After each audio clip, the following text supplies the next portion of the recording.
ओम सर्व मंगल मांगल्ये शिवे सर्वार्थ साधिके शरण्ये त्र्यंबिके गौरी नारायणी नमोस्तुते। बम बम शिवराम श्री हरि हरि। भक्तों, आज की हमारी कथा माता महाकाली की कथा है। कैसे उन्होंने महाकाली का रूप लिया और किस तरह से दुष्टों का संहार किया उन्होंने।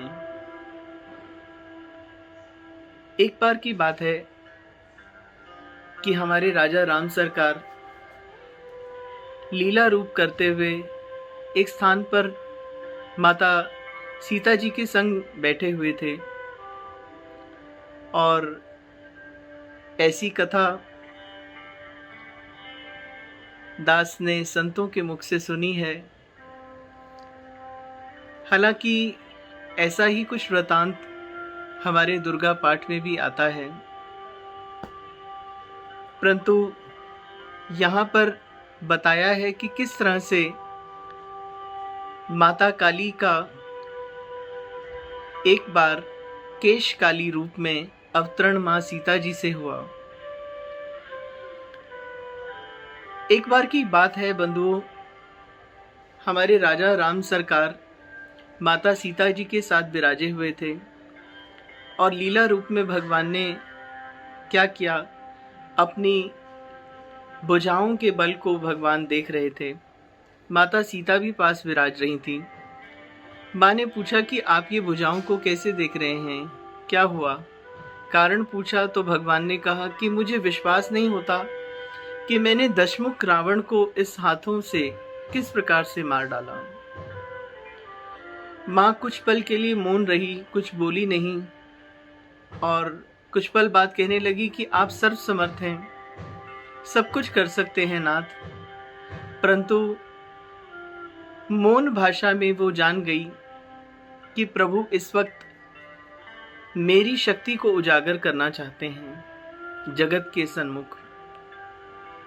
तो बंधुओं, जब ये वार्तालाप चल रही थी सीता जी और राम जी के बीच में, उसी बीच में एक साधु वहां आते हैं और वो राम जी से दुहाई करते हैं कि राम जी हमारी रक्षा करें, रक्षा करें। राम जी ने पूछा कि कौन आया है जिससे तुम्हारी मैं रक्षा करूं?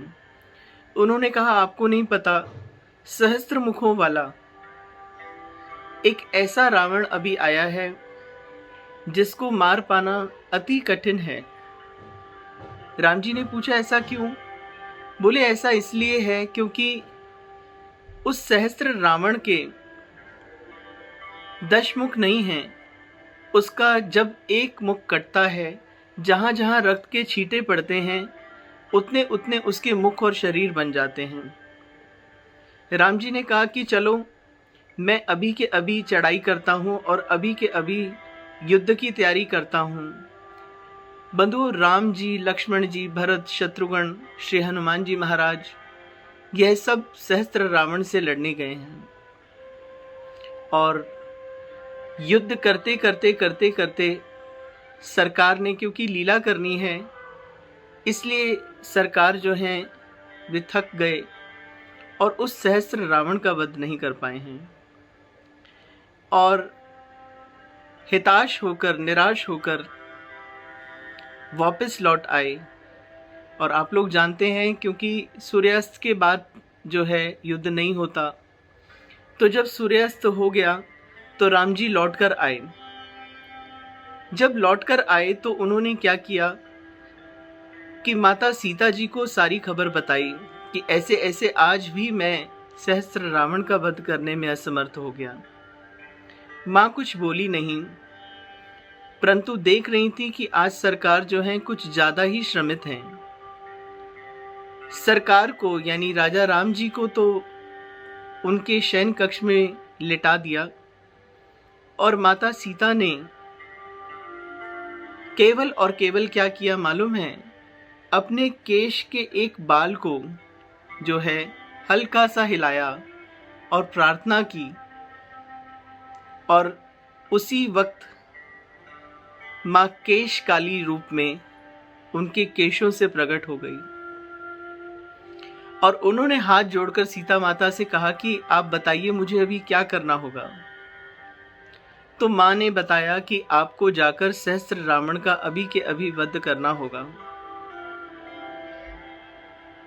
माँ ने कहा कि वध तो आपके राम जी के हाथों ही होगा, परंतु मैं उस युद्ध में आपके राजा राम सरकार की सहायिका बनूंगी।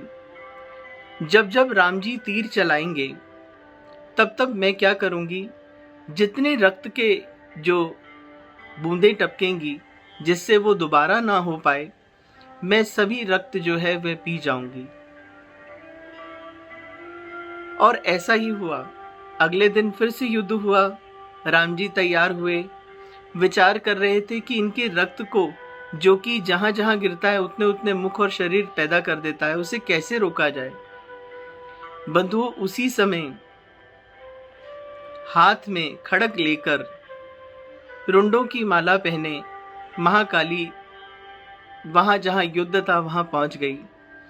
जो जो राम जी उनको उनके शीशों को काटते थे, युद्ध होता था, मां क्या करती थी, उस बहते हुए लहू को पी जाती थी और पीकर ऐसे करते करते जब उसके सहस्त्र मुख जो हैं वह सब नाश हो गया, तो अंत में वह सहस्त्र रावण भी मर गया।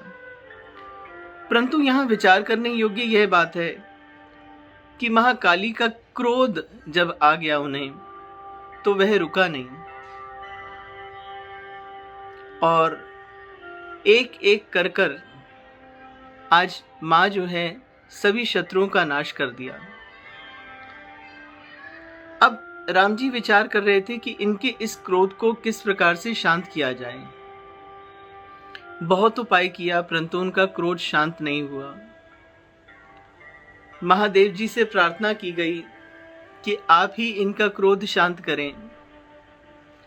महादेव जी इनके क्रोध शांत करने के लिए धरती पर लेट गए हैं और मां की लपलपाती जिह्वा जो रक्त से भरी हुई थी, उससे मां दुष्टों का संहार करने के लिए इधर उधर घूम रही थी।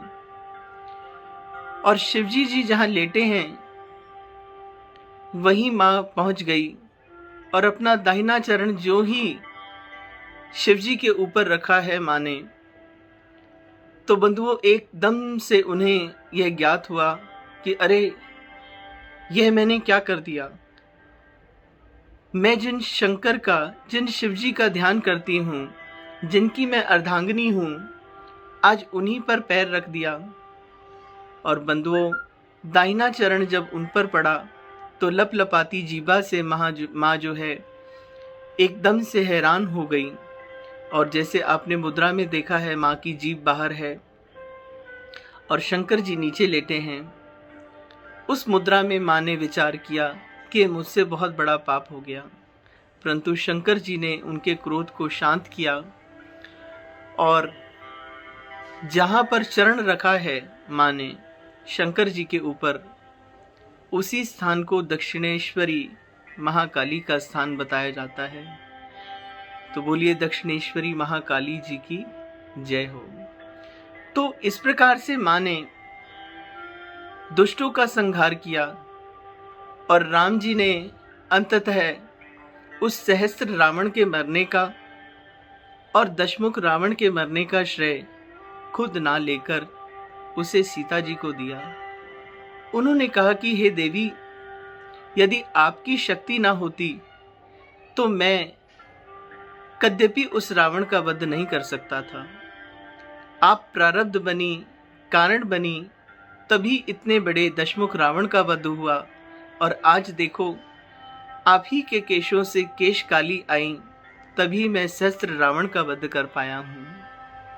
तो बंधुओं, महाकाली की महिमा अपरंपार है। दुर्गा पाठ में भी इसी प्रकार चंड मुंड का नाश किया और सप्तम अध्याय में बताया है कि कैसे चामुंडा नाम हुआ चंड मुंड को मारने से। तो ऐसी महाकाली के चरणों में हम बारंबार नमन करते हैं, प्रणाम करते हैं और उनसे यह विनती करते हैं कि हे माँ, इस धरती पर आए हुए इस काल को भी आप शीघ्र अतिशीघ्र समाप्त करें, इस महामारी को दूर करें और सभी को रोग मुक्त करें, सभी को निरोगी काया बख्शें और सबको अपनी प्रेमा भक्ति का दान दें। बम बम शिवराम श्री हरि।